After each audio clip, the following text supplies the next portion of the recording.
시청자 여러분 안녕하십니까? 출발 성공 투자 박민영입니다. 안녕하세요. 김수정입니다. 간밤 가장 중요했던 이슈 드디어 이제 뚜껑이 열렸죠. 네. 미국에서 CPI가 3.0%로 시장 예상치를 하회했습니다. 그러다 보니까 인플레가 안정을 좀 찾는다 이런 이야기가 나오면서 아무래도 뉴욕 증시 3거래 연속으로 상승 마감했고요. S&P 500 지수와 나스닥 지수가 신고가를 경신했습니다. 나스닥이 작년 4월 이후 또 최고치를 나타냈습니다. 3대 지수의 상승, 오늘 우리 장에 또 어떤 영향을 미칠지 상당히 궁금해지고요. 국내장은 정말 종목 장세가 진행이 되고 있습니다. 개별 종목 이슈가 정말 잡동사니가 늘어진 것처럼 많이 쏟아지는데 그 내용 개별 정리하면서 전략도 같이 챙겨가도록 하겠습니다. 자, 어제 장이 어땠는지부터 같이 복귀해 보시죠. 어제 양지수 흐름 기억하십니까? 코스피 0.5, 코스닥 0.1% 상승으로 거래를 마쳤습니다. 보합권이었죠. CPI 발표를 앞둔 대기 모드로 관망세가 나타났어요. 그래도 그나마 좀 우호적이었던 것은 외국인의 매수였습니다. 한 달 만에 이 거래 연속해서 매수하는 모습이 어제 드디어 나타났습니다.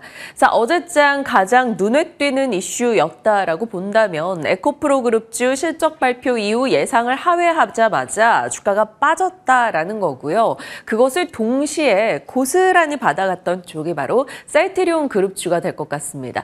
파란색이 에코프로 그리고 빨간색이 셀트리온인데요. 이 분봉 차트입니다. 정확하게 이슈가 나오고 나서 이렇게 데칼코마니처럼 갈라지는 모습이 나타나기도 했죠. 에코프로 그룹주에 몰려있던 돈들이 마치 어제는 셀트리온 그룹주와 그리고 포스코 그룹주 쪽으로 자금 이동이 나오는 모습이었습니다. 포스코 그룹주 같은 경우도 그룹사 전반적으로 2차 전지 밸류체인 구성이 잘 되어 있고 관련한 투자를 공격적으로 한다라는 등의 내용이 최근 들어 지속적으로 나왔던 바가 있습니다. 어제는 포스코 홀딩스 2차 전지 리사이클링 준공 이야기가 나오면서 강하기도 했죠. 자, 대형주에서 이슈가 있었던 쪽은 나름의 특징주로는 LG 에너지 솔루션 교환사채 전 발행에 대한 부담 이슈로 3% 밀렸고요. 아모레퍼시픽이 어제 5% 이상 뛰었습니다. 헤라가 일본에 진출한다라는 내용과 함께 중국인 관광객들이 방한을 좀 더 하고 있다라는 이슈가 전달됐습니다. 자, 철저한 종목 장세 속에서 어제 올랐던 쪽을 들여다보시면 반도체, HBM 관련한 종목들 오전에 좀 탄력이 떨어지는 듯 했다가 다시 한번 상승 흐름을 나타냈고요. 조선과 조선 기자재, 피팅, 밸브 언제까지 이렇게 강할 수 있을까요? 꽤 좋은 시세가 계속 이어집니다. 쉬었다가 다시 가는 모양새였죠. 하나오션 어제 또 급등이 나왔고요. 피팅사들의 주가도 좋았습니다. 자동차 부품도 성우 하이텍을 필두로 해서 일부 종목들 여전히 견고했고요.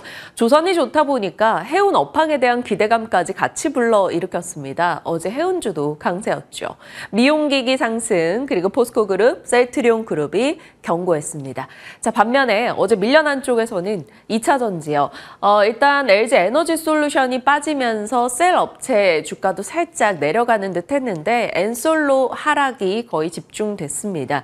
그리고 2차 전지 장비주는 비교적 괜찮았습니다만 어제장에서 이 장 후반으로 갈수록 탄력이 좀 떨어지기도 했네요. 다만 7월 달은 여전히 2차 전지 장비가 우세하다라는 이야기가 많이 나옵니다.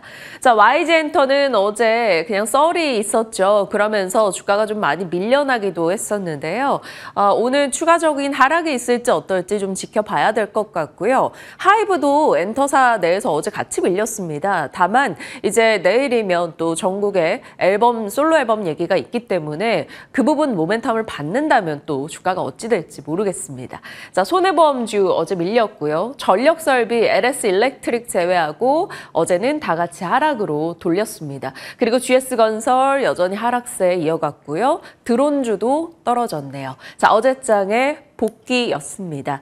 그리고 시장에서 주목하고 있었고 관망하고 있었던 이유가 바로 CPI인데요. 예상했던 것은 3.1 헤드라인이었죠. 예상보다 낮은 3.0으로 발표가 됐습니다. 전년 전월 그리고 코어 CPI 전년 전월 모두 다 예상보다 낮은 수준으로 나타났죠. 자, 1월부터 해서 보시면 계속해서 이 수치 단위가 낮아지는 것을 우리가 명확하게 느낄 수가 있습니다. 정말 작년 6월 9.1이었잖아요. 여기서 3까지 내려왔다. 많이 내려오긴 했구나라는 생각도 분명 들었습니다. 반가운 3%를 봐서 시장은 나름 환호하는 모습이었는데 지금부터는 한 가지 염두에 두고 가자라는 얘기가 나옵니다. CPI가 작년 6월 고점이 9.1이었기 때문에 역기저 효과로 인해서 올해 6월까지는 떨어질 수밖에 없는 추세다. 이제 본격적으로 인플레 제대로 잡히는가를 확인하려면 7월부터 내용을 봐야 한다라는 이야기도 나오고 있습니다. 클리블랜드 여는 인플레이션 나우에 따르면 7월 전망은 다시 헤드라인이 3.6으로 올라갈 수 있고 코어 CPI도 5.2로 다시 5 위로 올라갈 수 있다라는 이야기가 나오고 있습니다. 일단 마음 한켠에 이 내용은 기억을 좀 해놓고 우선은 시장이 3%로 그래 잡혔다라는 것에 환호하는 것을 오늘은 해석해 보죠. 자, CPI 관전 포인트는 나름 침체 없이 물가를 잡았다라는 것이 찍히지 않을까라는 생각이 듭니다. 계속해서 작년부터 이렇게 CPI 세부의 내용들을 추적해 오고 있었는데요. 좀 눈에 띄는 것은 주거비입니다. 주거비가 참 끈적한 물가라고 여겨져 왔었는데 그동안 물가에 이제 발목을 잡았던 요인이기도 하고요. 이번에는 꽤 많이 안정을 찾았다라는 것에서 비교적 긍정적입니다. 그래서 관전 포인트 중에 하나 주거비 하락을 들 수 있겠고요.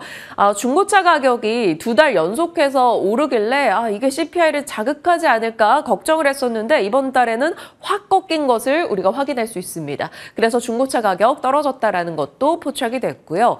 그리고 또 하나 여기서는 제가 체크를 하지 않았는데 항공운임과 호텔 쪽의 가격이 많이 내려갔습니다. 레저 쪽 물가가 꽤 인플레에 부담이 된다라는 이야기도 있었는데 그 부분도 조금 잡혔다라고 볼 수 있겠죠. 자, 다만 이 항공운임과 호텔 등의 물가가 떨어졌다라는 내용이 오늘 항공이나 이 레저 쪽의 종목들에게는 악재로 작용을 했습니다. 수요가 조금 줄어들지 않을까? 상승에 대한 부담도 같이 느꼈을 거고요. 그러면서 오늘 관련한 테마는 떨어지는 모습 나타나기도 했네요. 자, CPI 내용 들여다봤습니다. 자, 이렇게 CPI가 좀 극적으로 떨어질 때마다 반복되는 흐름이 있죠. 국채금리가 이렇게 하락을 합니다. 그리고 달러가 떨어지고요. 나스닥은 올라가는 모습이 그동안 패턴적으로 나타났죠. 오늘도 마찬가지입니다.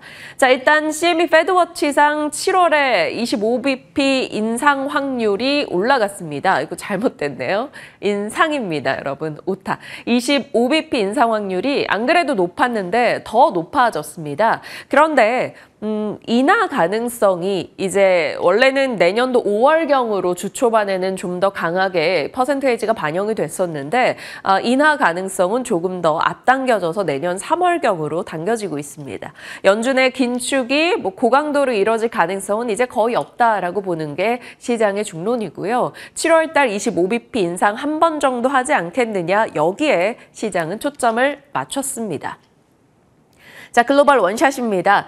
이번 주부터 이렇게 뉴욕장의 한판 정리를 도와드리고 있었는데요. 3대 지수는 모두 상승으로 거래를 마쳤고요. 앞서 말씀드린 대로 국채금리 하락 덕분에 나스닥의 영향 조금 더 있었습니다. 1% 이상 뛰었죠. 나스닥은 2022년 4월 이후 최고치를 기록했고요. 연준의 경기 동향 보고서죠. 베이지북도 같이 공개가 됐는데 경제 활동이 5월부터 조금씩 증가하고 있다. 그리고 물가는 일부 지역 위주로 둔화되고 있다라고 얘기가 나왔습니다. 경기 연착륙에 대한 기대감을 높이는 대목이죠. 그러면서 오늘장에 힘을 보태줬습니다. 자, 이슈로 본다면 ARM 글로벌 팹리스 업체입니다. 영국 반도체 기업이고요. 나스닥에 9월에 상장할 것이다라는 이야기가 흘러나왔죠. 엔비디아와 앵커 투자를 논의하고 있다라는 소식이 들려왔는데 잠시 후에 이 부분 좀 더 자세히 살필 거고요. 일론 머스크가 새로운 AI 회사를 설립하겠다라면서 XAI다라고 이야기를 꺼내놨습니다. AI 쪽 이슈가 오늘 조금 많이 나와서 AI에 대해서 키워드로 하나 넣어봤습니다. 마이크로소프트가 지분을 갖고 있는 게 오픈 AI죠. 챗 GPT를 만들었는데 이 구글이 지분을 갖고 있는 게 엔스로픽이라는 회사입니다. 여기서 챗 GPT의 대항마로 클로드 2를 또 공개했다라는 소식이 들려왔어요. 그래서 일론 머스크의 XAI와 함께 AI 키워드가 오늘은 좀 뉴욕장에서 많이 보였다라는 점 짚을 거고요. 그리고 CPI 3% 기록한 것 오늘의 키워드가 되겠습니다. 자, 이렇게 AI 이슈와 더불어서 이 월가에서 목표가를 올려잡는 소식에 엔비디아 주가가 오늘 3% 이상 올랐고요. 리커전 파마슈티컬스라는 기업이 하루 만에 주가가 78% 폭등했습니다. 엔비디아로부터 자금을 투자받았다라고 하는데 어떤 내용인지 잠시 후에 살필 거고요. 인모드, 미용, 의료기기 글로벌 시총 1위입니다. 인모드가 주가 11% 뛰었다라는 소식도 들려왔네요. 내용들 한 번씩 들어가 보죠. 일단 ARM 이슈입니다. 뉴욕 증시에서 IPO 최대어로 꼽히고 있죠. 글로벌 팹리스 업체, 반도체 설계 업체입니다. 소프트뱅크 산하이고요. 이 ARM이 이제 뉴욕장에 상장을 하게 되는데 그것에 대해서 이제 엔비디아를 앵커 투자, 핵심 투자자로 유치하는 것을 논의 중이다라고 합니다.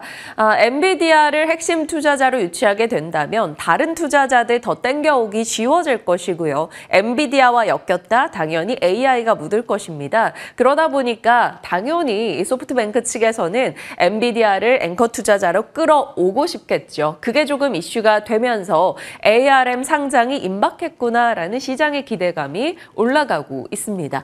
물론 아직까지는 엔비디아가 바라보는 ARM의 가치와 소프트뱅크가 바라보는 ARM의 가치 갭이 좀 크기 때문에 거기에 대한 논의는 더 진행될 것으로 보입니다. 어찌됐건 소식이 나왔으니까요. 어제 이 이슈가 밤에 전달되고 또 시간 외에 관련해서 국내에서 팹리스 관련 기업들의 주가 좋았습니다. 가온칩스가 시간 외 7%, AD 테크놀로지 3% 올랐고요. 관련해서 종목으로 본다면 이렇게 같이 정리가 가능할 것 같으니까요. 오늘 장중 반영 어떻게 되는지 체크하시길 바랍니다. 자, 인모드입니다. 글로벌 의료기기, 미용기기 쪽에 1위, 시총 1위를 기록하고 있는데 이 인모드가 2분기 예비 실적을 내놨습니다. 매출액, EPS 모두 예상을 상회했고요. 올해 연간 매출액 가이던스도 상향 조정했습니다. 인모드 장비 수요가 좀 부진할 것이다라는 우려감들이 꽤 있었는데 그 우려를 뒤집어버린 거죠. 여전히 장비 수요가 압도적이다라는 점을 확인받았습니다.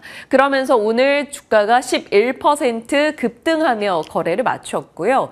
국내 미용 의료기기 업체들 어제 미리 조금 반응을 보였던 걸까요? 주가 상승 흐름이 있었는데요. 인모드에 자극받아서 올라가게 될지 아니면 어찌 보면 경쟁사지 않습니까? 그러니까 이쪽에서 데이터가 좀 빠지게 될지 궁금해집니다. 오늘 주가 반영 체크하시죠.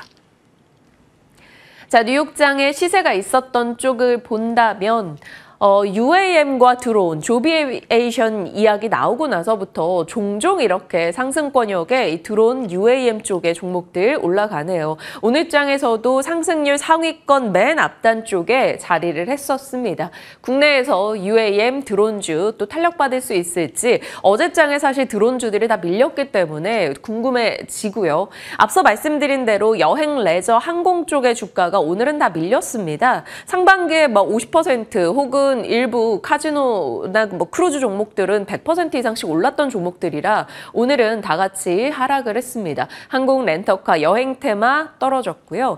자, 마이크로소프트가 사이버 보안 사업을 확대한다라고 얘기했습니다. 그러자 다른 보안주들이 아이고 이게 무슨 일인가 하며 주가가 내려갔네요. 팔로알토가 7% 빠졌고요.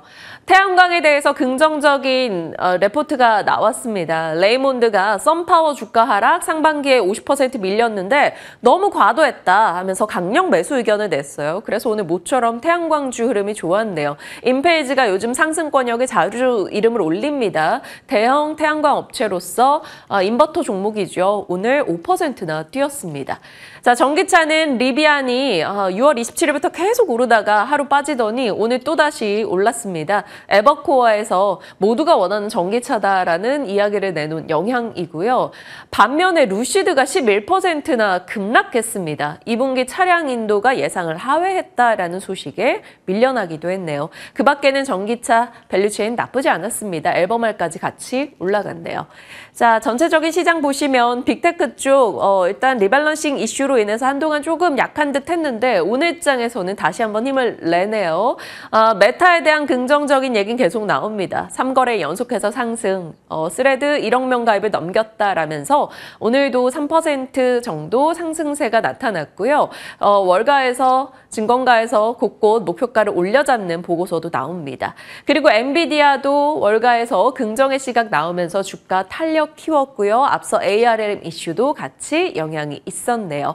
자, 리커전 파마슈티컬스, 저 종목이 무엇이길래 엔비디아가 투자를 했을까요?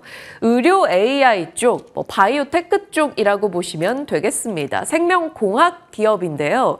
어찌됐건 이 생명공학 쪽에서 여러 가지 반복되는 실험의 횟수를 인공지능으로 확 줄여서 효율성을 땡겨 올려보겠다라는 얘기가 계속 나왔죠. 그게 바로 의료 AI 혹은 바이오테크 쪽으로 분류가 가능합니다.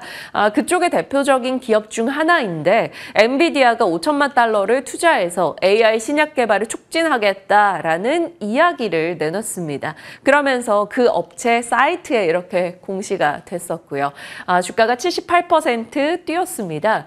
의료 AI 국내에서 많이 떠오르죠. 루닛, 뷰노, 딥노이드 이런 종목도 생각납니다. 의료 AI와 혹은 바이오테크 종목들, 이 부분은 뭔가 정확하게 바이오테크라고만 꼽아서 말할 수 있는 기업이 많지는 않더라고요. 찾아보니. 그래서 굳이 종목명을 기재하진 않았습니다. 이런 쪽이 이슈가 되고 관련해서 몸값이 올라가고 있구나 정도 체크하시길 바랍니다. 자, 산업뉴스입니다. CPI가 둔화됐습니다. 성장주에 베팅이 들어간다면 네카오 빚을 볼까? 이런 의견들도 나오고 있고요. 대통령실에서 폴란드에서 우크라 재건, 우리 기업 진출 좀 구체적으로 논의하겠다라는 이야기가 있었습니다. 그래서 재건, 방산 원전 이런 쪽 체크가 가능하다고 하고요. OCI 어제 시간의 흐름이 있었고요. SM에서 7년 만에 보이그룹 대비 얘기 꺼내놓으면서 시간을 관련 종목들이 있었네요. 앞서 말씀드린 AI 쪽 구글과 관련해서 연결고리가 있는 AI 종목들로 일단 분류를 해놨는데요. 체크 정도 하시고요. 마이크로소프트가 보안 사업을 확대한다라는 것과 더불어서 지금 미국이, 중국이 우리를 해킹했다라는 얘기를 계속 꺼내놓고 있거든요. 그래서 보안주가 트레이딩 관점으로 관심 받을지는 몰라서 일단 넣어놨습니다. 자, 그리고 어제 시간 외에서 국내 양극재 업체들 주가가 빠졌는데요. 글로벌 1위 화학업체인 독일의 바스프가 양극재 사업에 진출했다라는 소식이 들려왔습니다. 전기차 40만 대 분량의 양극재를 생산할 수 있다는 거고요. 이게 셀 업체들에게는 긍정적일 수 있으나 국내 양극재에게는 부담이 되는 내용이겠죠. 시간외에서 이들의 부침이 나타나기도 했습니다. 장중에 시세 대응 참고하시길 바랍니다. 자, 이제 자세하게 섹터 이슈 들어가 볼까요? 네. 어제 에코프로 관련해서 좀 브리핑을 했었는데요. 어제는 좀 긍정적인 부분들 다뤄봤는데 네. 실적이 또 나왔습니다. 실적 발표 이후에 주가가 좀 급락이 나왔죠. 그 부분에 대해서 짚어보려고 합니다. 먼저 어제 에코프로 그룹주들이 다 같이 실적을 냈는데요. 리뷰부터 해보도록 할게요. 올 초에 에코프로 그룹에서는 매출을 목표로 10조 원 정도 잡았습니다. 지금 상반기 중으로 40% 정도를 달성한 것으로 보이는데요. 하나씩 본다면 에코프로 같은 경우 매출액이 전년 동기 대비해서는 63% 늘어났습니다. 하지만 시장의 기대치를 하회했고요. 영업이익 측면에서는 전년 동기 대비해서 좀 부진한 모습이 나왔습니다. 원재료가 상승하고 그리고 아무래도 인건비 상승 등의 비용 압박이 있었기 때문에 수익성이 떨어졌기 때문이고요. 역시나 시장의 기대치를 하회했습니다. 반면에 에코프로 BM은 발표치를 봤을 때 매출액도 영업이익도 모두 전년 동기 대비해서는 상승했습니다. 하지만 역시나 일제히 컨센서스는 하회하는 실적이 나왔고요. 마지막으로 에코프로 H에는 매출액도 영업이익도 전년 동기 대비해서 증가한 것을 확인할 수 있습니다.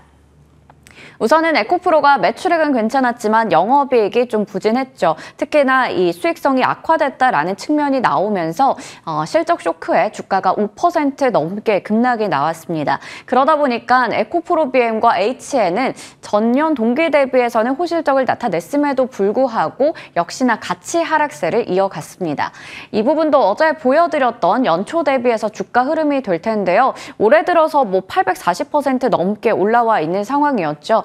일단 최근에 100만 원 돌파를 한 번 했었고 또 돌파 시도를 또 한 번 하면서 아무래도 황제주다 이런 명칭으로 불렸었는데 일단은 어제장에서 6% 가까운 급락이 나오면서 92만 원으로 주가는 뚝 떨어진 상황입니다. 상황이 이렇다 보니까 여기서 이제 황제주라는 명성을 계속해서 이어갈 수 있는 건지 아니면 앞으로 추가적인 전략 어떻게 세워봐야 될지 좀 궁금해집니다. 우선은 실적이 안 좋았던 이유는 바로 이게 되겠습니다. 주력 제품인 이 배터리용 양극재 판매 가격이 하락했기 때문인데요. 양극재 가격은 원자재 가격과 연동이 되어 있기 때문에 광물의 가격이 내려간다면 매출과 영업이익의 규모도 같이 떨어질 수밖에 없습니다. 그런데 이 양극재에 사용이 되는 리튬의 가격이 작년 11월에는 581위안이었거든요. 킬로그램당. 근데 이 부분이 지금 올해 4월 기준으로 봤을 때 4% 정도 감소한 것을 확인할 수 있습니다. 그러다 보니까 양극재 가격도 2분기에는 전년 동기 대비해서 5%가량 떨어졌을 것으로 추정이 나오고 있고요. 현재는 46에서 54달러 정도가 된다라고 볼 수 있겠습니다. 한화투자증권에서는 작년에 에코프로 그룹에서 한창 비쌀 때 사놨던 리튬의 가격들이 올해 좀 반영이 된 것이고 그러다 보니까 인건비나 장비 구매 비용 등 여러 가지 측면에서 비용들이 늘어난 부분이 부담이 됐다. 그래서 전체적으로 수익성이 떨어진 것이다라고 분석을 했습니다. 에코프로 그룹 측에서도 광물 가격의 이 변동성 자체가 실적에 영향을 미쳤고 다음 달 3일에 실적 컨퍼런스 콜을 통해서 상세하게 설명할 계획이다라고 밝히기도 했습니다. 네, 지금 시장에서는 에코프로의 이번 어닝 쇼크를 일시적인 충격이다라고 보는 입장이 좀 지배적인데요. 하지만 반면에 여전히 주가는 너무 과대평가돼 있다라는 이야기를 하는 쪽도 있습니다. 좀 의견을 정리해봤는데 먼저 글로벌 전기차나 배터리셀 제조사들은 지금 북미 등지에서 공격적으로 설비 투자를 늘리고 있는 상황입니다. 그렇기 때문에 양극재 수요도 같이 증가한다라는 부분, 거기에 또 대응을 할 수 있다라는 걸 얘기하고 있는 거고요. 2분기 실적 쇼크는 일시적인 현상이었고 앞으로 중장기적으로 봤을 때 전기차 시장의 성장 가능성은 유효하다라고 긍정적으로 보고 있었습니다. 그리고 에코프로 그룹의 아무래도 가장 큰 강점은 양극재 수직 계열화가 가능해질 것이다라는 게 될 텐데요. 지금 에코프로 그룹의 비상장 자회사인 에코프로 이노베이션은 리튬을 만드는 쪽이 되겠고요. 그리고 에코프로 머티리얼즈는 전구체를 제작하는 회사가 되겠습니다. 이들이 앞으로 향후에 상장을 하게 된다면 리튬 원재료부터 전구체 그리고 양극재까지 수직 계열화가 가능해진다라는 부분을 긍정적으로 보고 있는 거죠. 반면에 현재 주가는 실제 가치보다 너무 과열되어 있다라는 이야기를 하고 있습니다. 어제 브리핑에서도 전해드렸지만 지난 5월 19일 이후로 에코프로에 대해서 증권사에서도 더 이상 커버를 하고 있지 않는 상황이었죠. 목표 주가가 그때 당시에 제시했던 게 40에서 50만 원 정도였는데 지금 주가는 거의 100만 원에 근접한 상황이다 보니까 너무 과대평가되어 있다 이런 얘기를 하고 있는 겁니다. 예를 들어서 테슬라가 2분기 인도량이 잘 나왔다라는 서프라이즈 내용을 발표를 했을 때도 에코프로의 주가가 하루 만에 20% 정도 급등이 나왔었거든요. 하지만 에코프로 BM은 현재는 테슬라의 양극재를 직접 공급하고 있지 않는 상황이고 오히려 주요 고객사는 삼성 SDI나 SK온 같은 국내 기업들이다라는 부분을 봤을 때는 에코프로 쪽이 확실히 굉장히 주가가 급격하게 많이 올라와 있다라는 게 시각이 나오고 있다라는 부분입니다. 그리고 어제 얘기 드렸던 부분인데 개인 투자자와 공매도 세력 간의 아무래도 이 다툼이 앞으로도 좀 이어질 것이다라는 얘기가 증권사에서 나오고 있죠. 최근에 이렇게 에코프로 쪽의 주가가 급격하게 많이 오른 것은 일각에서는 숏스퀴즈 현상이다라는 이야기를 하고 있습니다. 실제로 이렇게 공매도 잔액이 정말 많이 늘었어요. 20배 가까이 늘어났습니다. 그런데 에코프로 그룹의 공매도 비중을 봤을 때 최근에는 이제 이 물량을 청산하는 움직임이 포착이 되고 있긴 하지만 하지만 전체적으로 봤을 때 1년째 골드만삭스 쪽에서는 이 물량을 청산하지 않고 버티고 있는 상황입니다. 지금 봤을 때 가장 눈에 띄는 게 바로 최초 보고 의무 발생일이 될 텐데요. 모건 스탠리나 메릴 린치나 시티그룹 같은 여러 외국계 회사들이 아무래도 공매도 비중을 많이 가지고 있긴 한데 올해 6월에서 7월부터 그게 시작이 됐거든요. 하지만 반면에 골드만삭스 같은 경우 작년 7월 15일부터 그러니까 1년 동안 공매도 물량을 여전히 보유하고 있다라는 부분 굉장히 눈에 띄었습니다. 이런 부분들까지 어떻게 좀 해석해야 될지 잠시 후에 출연자에게 질문 던져보도록 하겠습니다. 네, 에코프로를 두고는 계속해서 이제 시장의 전망도, 증권가의 전망도 좀 엇갈리는 것 같습니다. 황제주의 영광이 이틀간의 반짝이었을지 앞으로 그러면 전략 어떻게 세워봐야 될지 궁금해집니다. 오늘 질문 드려보도록 할게요. 네, 에코프로 쪽에서 어제 흔들림이 나오자마자 셀트리온 그룹주가 또 그 수급을 받아가는 모양이 나타났습니다. 간략하게 어제 그 이야기 살짝만 정리할게요. 많은 분들이 이미 접하셨을 것 같아요. 에코프로 그룹주 하락과 동시에 셀트리온 제약, 셀트리온 헬스케어가 어제 주가 강세 나타났습니다. 일전에 저희 개장 전 성공 전략의 함종남 차장님이 항상 에코프로 쪽에서 시세 변동이 있을 때 이렇게 분봉 차트를 놓고 셀트리온 그룹이 그걸 받아가는가를 본다라는 이야기를 했던 바가 있었습니다. 어제 혹시나 해서 살펴봤더니 그렇게 동일하게 받아가는 모습이 나타나고 있습니다. 그래서 그 덕에 어제 코스닥이 결국 하락으로 거래를 끝내지 않았던 요인이 될 텐데요. 어떤 이슈로 인해서 셀트리온 그룹주가 올랐을까요? 이미 많이 확인하셨을 것 같아요. 셀트리온 그룹의 합병 주관사로 미래에셋증권이 선정됐다. 그래서 합병 절차 본격 돌입될 것이고 이대로 계산을 좀 해본다면 연내에 충분히 합병 가능할 거다 이런 얘기가 나왔습니다. 그러면서 어제 주가가 강세를 나타냈던 거겠죠. 그리고 최근에 셀트리온 그룹주가 이상하리만큼 자사주 매입을 굉장히 빠른 속도로 진행을 했었는데 그것도 결국 합병을 위한 포석이었다라고 어제 해석이 나왔습니다. 자사주를 활용한 인수합병은 100% 현금으로 하는 것보다 자금 부담이 줄기 때문에 미리 이렇게 좀 깔아둔 게 아니냐라는 얘기입니다. 그리고 앞으로 합병을 하게 된다면 경영 효율성과 회계 투명성이 올라가면서 글로벌 시장 지위도 상승할 거다 이렇게 얘기가 나왔네요. 셀트리온 그룹주에 대해서 시각을 좀 더 긍정적으로 바꿔갈 수 있을지 궁금해집니다. 잠시 후 이 부분에 대한 전략도 같이 챙겨가도록 하겠고요. 지금 코스닥 쪽에서 셀트리온 그룹이 그러면 빠지게 된다, 혹은 포스코 DX가 옮겨가게 된다, 오스템 임플란트가 사라지게 된다 이러면 코스닥 쪽에 많은 기업들이 조금 사라지는 것이기 때문에 그 부분도 우리 하나 염두에 두고 지켜보시길 바랍니다. 시장에 대한 전략 지금부터 나눠볼게요. 함께 하시죠.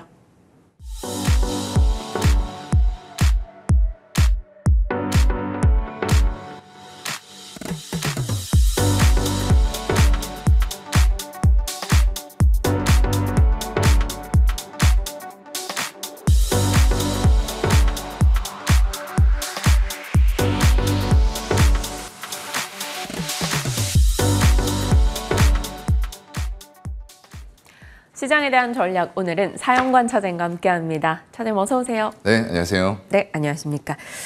일단 CPI 발표가 됐고요. 3% 모두 예상을 하회하는 수치로 나왔습니다. 뉴욕장은 나스닥 중심으로 좀 환호했는데 시장에 대한 전략 먼저 잡고 가야 될 것 같아요. 네, 항상 말씀드리는 대로 금리는 어차피 이제 인상의 피크 아웃은 왔다라고 봅니다.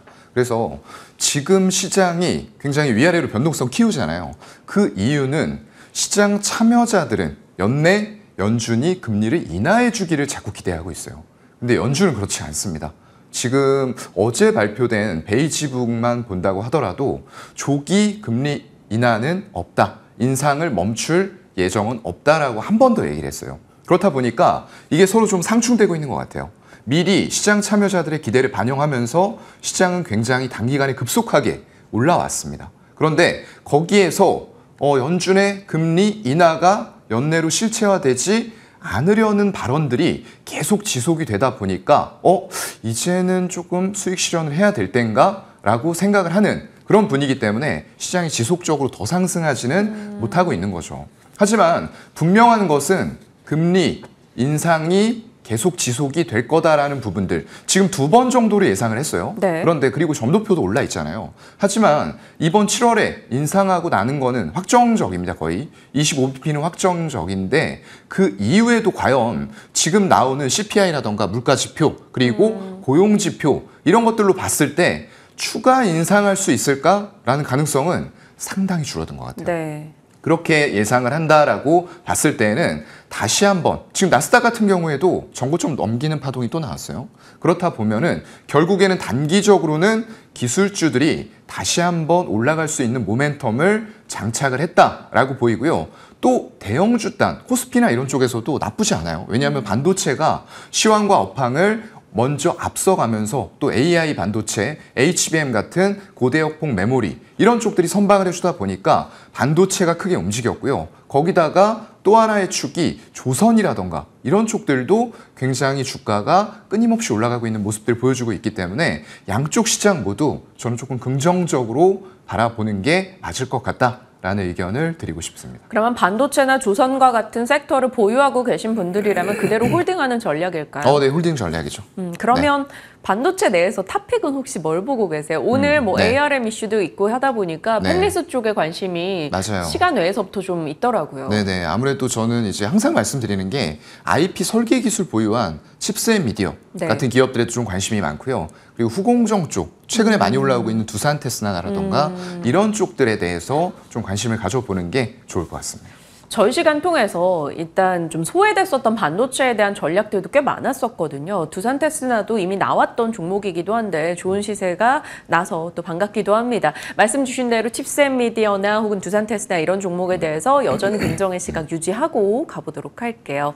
자, 다음은 에코프로 그룹주가 될 것 같습니다. 언제나 이슈 한가운데 있습니다. 뭐 많은 개인 투자자에게 이득을 준 종목이라서 맞아요. 이 시세가 또 더 이어지면 좋았겠지만 사실 네. 어제장에서는 이제 실적 발표 예상 하회하고 나서 좀 밀렸단 말이죠. 맞아요. 어떤 대응이 필요할까요? 글쎄요. 지금 장중에 잠깐 황제주의 맛을 살짝 보긴 했어요. 그런데 일단은 좀 무너진 상황이고요. 형님이 굉장히 혁혁하게 공을 세웠죠. 네. 근데 이제 여러분들이 좀 체크를 하셔야 될 부분들은 단순히 내가 이걸 정말로 이 기업의 실체라던가 전망을 알고서 매수를 하고 공부를 하고서 매수한 게 아니라 단지 그 기류에 휩쓸려서 매수를 했다라고 하면 좀 문제가 될 수가 있을 것 같아요. 왜냐하면 지금 나왔던 것처럼 일단은 시장 기대치가 높지 않았어요. 2분기 실적에 대해서 전반적인 양극재 기업들 기대치가 높지 않았음에도 불구하고 그걸 큰 폭으로 하회를 했단 말이죠. 네. 그런 부분들은 조금 문제가 될 것 같고요. 지금까지 나온 팩트들만 좀 말씀을 드리면 이제 세계 1위의 화학 기업이에요. 바스프죠. 바스프 쪽에서 지금 양극재 시장에 진입하겠다라고 하면서 독일 첫 공장을 완공했다라는 소식이 있었습니다. 그렇게 되면은 전기차 40만 대분의 3원계 양극재가 양산 시스템으로 들어가게 돼요. 그렇게 됐을 때 우리가 지금 3원계 양극재 공급 부족에 계속 시달릴 거다라고 얘기가 나왔는데 이게 들어오고 나서 추가적으로 내년 말까지 또 19만 톤으로 캐파를 증설한다고 해요. 글로벌 1위 화학 기업이기 때문에 아마 착착 진행은 될 거다라고 생각을 하고요. 그렇게 되면 전기차 300만 대 물량이에요. 거기다가 고객사들하고 이미 수년치 계약을 미리 했다라는 소식까지 같이 들려왔거든요. 그럼 어떻게 되겠습니까? 판가가 하락을 할 수밖에 없고 생각보다 공급 부족이 빠르게 해결이 된다라는 부분들도 우리가 놓치면 안 될 포인트다라고 생각을 하고요. 이미 하이니켈에서는 니켈 함량이 90% 이상 넘어가는 울트라 하이니켈에서 니켈의 함량을 더 높이는 건 이제 거의 불가능할 것 같아요. 네. 그렇기 때문에 삼원계 쪽에 대한 이런 뉴스들도 여러분들이 같이 체크를 하시면서 너무 다른 사람의 의견에 휩쓸려서 무작정 투자한다. 물론 주가가 또 올라가고 황제주가 될 수 있는 여력들도 남아있긴 해요. 단 단기적인 흐름보다는 중장기적인 흐름에 대해서 보는 게 좋을 것 같고요. 또 외국인들은 상당히 공매도를 많이 치고 있어요. 이 종목에 대해서. 특히나 골드만삭스 같은 경우에는 1년이 넘게 공매도 쳐놓고 버티고 있습니다.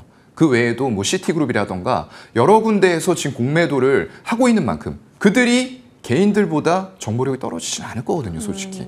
그럼에도 불구하고 그렇게 큰 손실을 입고 기다리는 부분들은 분명히 주가의 변동성을 하방으로 키울 수 있는 요인들이 될 수가 있다라고 생각을 하기 때문에 신규 매수에 대해서는 여러분들이 좀 많이 공부를 개인적으로 해보시고 반대 의견, 찬성 의견 모두 들어보신 이후에 신중하게 판단을 좀 하셨으면 좋겠습니다. 그럼에도 불구하고 어제 변동을 통해 또 개인들의 매수세는 엄청 났다라는 네. 점이 확인이 되네요. 조금 주의의 목소리, 당부의 목소리를 주셨고요. 에코프로 그룹주도 그런데 같은 뭐 양극재 쪽에서 LNF나 네. 다른 포스코 퓨처엠 이런 쪽 종목들은 어떻게 해요? 지금 LNF가 계속 평가 절하를 좀 받는 이유가 수직 계열화가 안 되고 있다는 부분들. 거기다가 리튬 내재화, 수직 계열화가 안 되다 보니까 리튬 내재화율이 가장 높은 게 포스코 퓨처엠이에요. 그렇다 보니까 주가가 계속 올라갔죠. 밸류 더 훨씬 에코프로 BM보다도 높게 받으면서 주가가 계속 올라갔고요. 그만큼 포스코의 수직 계열화를 통해서 굉장히 많은 추가적인 수주를 확보할 수 있다. 거기다가 리튬 또 염호도 확보하고 있잖아요. 좀 있으면 이제 필바라 리튬 이런 쪽에서는 스포듐인이라는 광석을 통해서 여기에서 또 리튬이 올해 연말부터 생산이 됩니다. 네. 가장 직접적으로 수혜를 받을 수 있는데 그걸 직접적으로 조달을 받을 수 있는 업체가 포스코 퓨처엠이다 보니까 밸류를 높게 받았던 거고요. 에코프로 BM도 수직 계열화가 꽤 많이 돼 있어요. 그런데 안타깝게도 LNF는 테슬라라는 고객에게 직납을 하는 시스템을 가지고 있음에도 불구하고 수직 계열화가 안 되어 있다라는 부분들 때문에 저평가를 받고 있는데 이런 것들은 얼마 전에 이제 그 공장들을 다른 국내에 철강 업체들과 합작사를 세움으로써 조금은 해소를 해나가고 있다고 보이거든요. 그래서 조금 시간을 두고 지켜봐야 될 것 같습니다. 그러면 지금 양극재 업체들에 대해서는 뭐 바스권도 있고 하니까 조금은 네. 보수적으로 바라보고 있다가 타이밍 잡아서 다시 대응하자 이렇게 정리할까요? 네, 그게 좋을 것 같아요. 알겠습니다. 다시 한번 모실 때 저희가 관련해서 업데이트 전략을 나누도록 하겠습니다. 셀트리온 그룹주로 갈게요. 사실 에코프로 그룹주를 뭐 셀트리온 그룹이 다 받아간다 이거는 저희가 뭐 그런 논리를 세우진 않습니다. 다만 그냥 어제 이런 현상이 있었다라고 정리를 드린 거고 네. 셀트리온 그룹사의 합병 이슈도 무슨 끝나지 않는 수건처럼 계속 얘기가 나왔었는데 이제 조금 구체화돼가는 느낌이네요. 예, 구체화 좀 돼가고 있고요. 아까 이제 사전에 좀 말씀을 해주셔서 이거는 간단하게만 말씀을 드리면 일단은 기술적으로 봤을 때는 제가 정말로 좋아하는 자리예요. 매수 버튼을 안 누를 수가 없는 자리까지 셀트리온은 빠졌거든요. 그런 자리에서 합병 얘기가 다시 한번 강하게 나왔다. 이거는 주가를 상방으로 밀어 올릴 수 있는 강력한 모멘텀이 될 수 있다라고 보이고요. 이 자본시장법 규정에 의하면은 지금 합병을 하기 전에 1개월 전까지는 자사주 매수를 할 수가 없어요. 그러니까 1개월이 지나야지만 마지막 자사주 매입을 하고 나서 1개월이 지나야지만 이사회에서 결의를 하고 우리 합병하겠습니다 라고 안건을 통과시킬 수가 있다는 거예요. 그래서 이미 자사주 매입을 빠르게 진행을 하고 서정진 회장이 복귀를 하면서도 이 합병에 대한 부분을 강력하게 얘기했다. 라는 부분은 당연히 그룹사 내에서도 합병을 했을 때 이득 부분이 있을 거고요. 그만큼 빠르게 추진을 하겠다라는 의지가 강력하게 복귀 때 얘기가 됐다라는 부분들. 그래서 우리는 연내로 이 합병에 대한 부분들 충분히 가능하다라고 판단을 하는 게 합리적일 것 같습니다. 네, 좋습니다. 그러면 셀트리온 그룹 지금 신규 매수도 가능일까요? 네, 저는 신규 매수 적극 가능한 구간이라고 보고 있습니다. 보유자뿐만 아니라 네. 신규 매수도 충분히 가능한 자리다라고 적극적인 의견을 건네주셨습니다. 자, 이렇게 눈을 반짝이시면서 답변을 주시니까 괜히 셀트리온 그룹도 더 기억하게 되는 것 같아요. 자, 이제 차장님의 픽 보겠습니다. 메타가 자랑한 국내 광고 기업 메타스레드 가입 속도가 어마어마해서 이슈가 됐고 메타도 주가 많이 올랐고 제가 메타 스레드 얘기를 굉장히 빨리 했는데 그때 당시에 했던 얘기가 스레드 관련주는 그냥 메타 아니겠습니까 이랬거든요. 맞아요. 근데 국내에서 스레드 관련주가 너무 많이 올랐더라고요. 네, 있어요. 근데 이제 테마성으로 올라온 종목들도 있는데 네. 실질적으로 메타와의 연결점이 있는지 그런 부분들은 좀 체크를 해봐야 될 것 같고요. 네.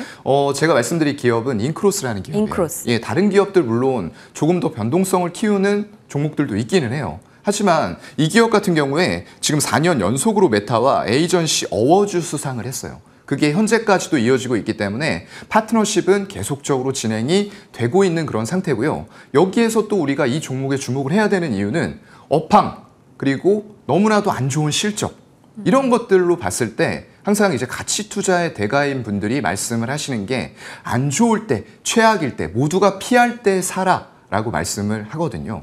그런 것들에 가장 부합되는 게 지금 이 광고 분야가 아닌가 라고 생각이 됩니다.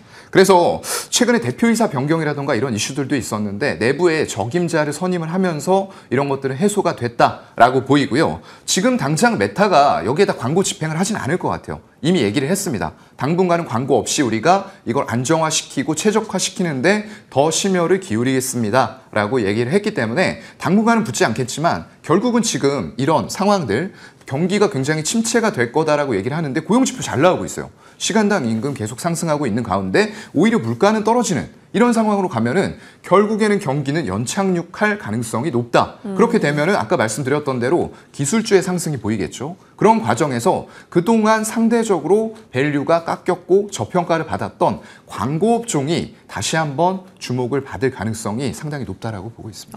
그러면 인크로스 저희가 전략을 어떻게 짜야 될까요? 매매 전략을? 네, 지금 워낙에 시황이 안 좋다 보니까 이노션이라던가 뭐 이런 쪽들 다 엄청나게 안 좋았어요. 그리고 나스미디어 같은 쪽들도 마찬가지죠. 그런데 이런 쪽들로 이제 광고가 연착륙에 의해서 살아난다라는 관점으로 보면은 지금부터 저는 접근이 유효하다라고 생각이 되고요. 너무 변동성이 플레이디라던가 약간 와이즈버즈 같은 종목이죠. 스레드 약간 테마성으로 올라가는 종목들보다는 조금 더 중장기적인 호흡으로 광고 시장의 회복을 보고 접근을 한다라고 했을 때는 가장 좀 적절한 종목이 아닐까라고 생각을 합니다. 스레드 관련주들은 어제 또 시간 외에서 일부 하락하는 흐름이 있었거든요. 국내에서 이제 테마로 엮이는 종목들요. 그 측면보다는 조금 광고 시장의 개선을 기대했을 경우 메타 이슈로 인해서 인크로스도 더욱 관심을 둘만 하다라고 이야기를 주셨습니다. 지켜보면서 저희 계속해서 호흡해 나가도록 할게요. 자, 시장 전반에 대한 그리고 궁금했던 종목에 대한 전략 챙겨봤습니다. 사연관 차장과 함께했네요. 고맙습니다. 네, 고맙습니다.